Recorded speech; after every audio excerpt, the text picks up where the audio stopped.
Hello बच्चों, तो आप लोगों के लिए आज लेके आया हूँ मैं एक मोरल स्टोरी जिसका नाम है लालची ब्राह्मण। तो चलिए पढ़ते हैं।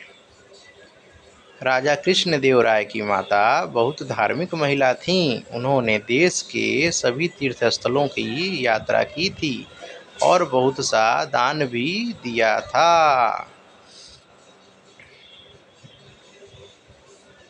एक बार उन्होंने कृष्णदेव राय से दान में आम देने की इच्छा जाहिर की।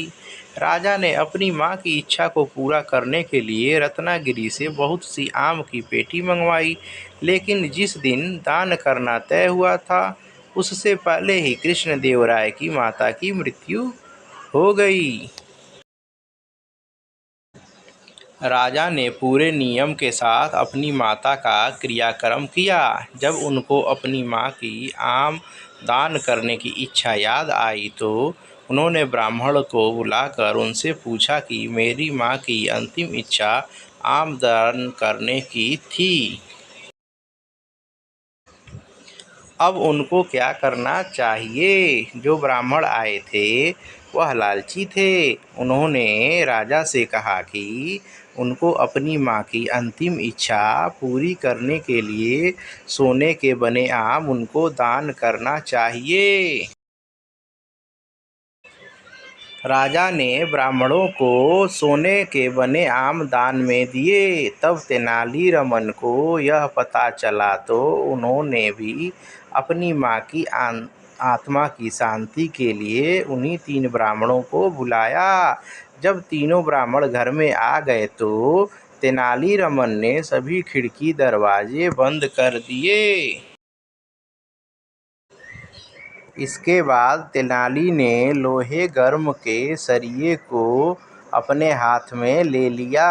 जब ब्राह्मणों ने तेनाली से पूछा कि तुम क्या कर रहे हो, तेनालीरामन ने कहा कि मेरी माँ की अंतिम इच्छा थी कि मैं गर्म सरिये को उनके घुटने में लगा दूं, जिससे उनका घुटना ठीक हो जाए। अब मेरी माँ तो रही नहीं, इसलिए मैं यह आपके साथ यह करके अपनी माँ की आत्मा की शांति करना चाहता हूँ। ब्राह्मणों ने कहा कि यह तुम गलत कर रहे हो।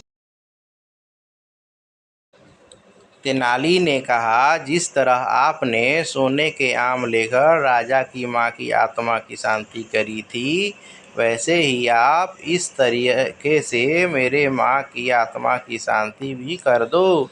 तेनाली की यह बात सुनकर ब्राह्मणों ने तेनाली से और राजा से माफ़ी मांगकर सोने के आम वापस कर दिए। तेनाली ने राजा को समझाया कि इस तरह लालची ब्राह्मणों के चक्कर में पड़कर राजकोष को खर्च न करें।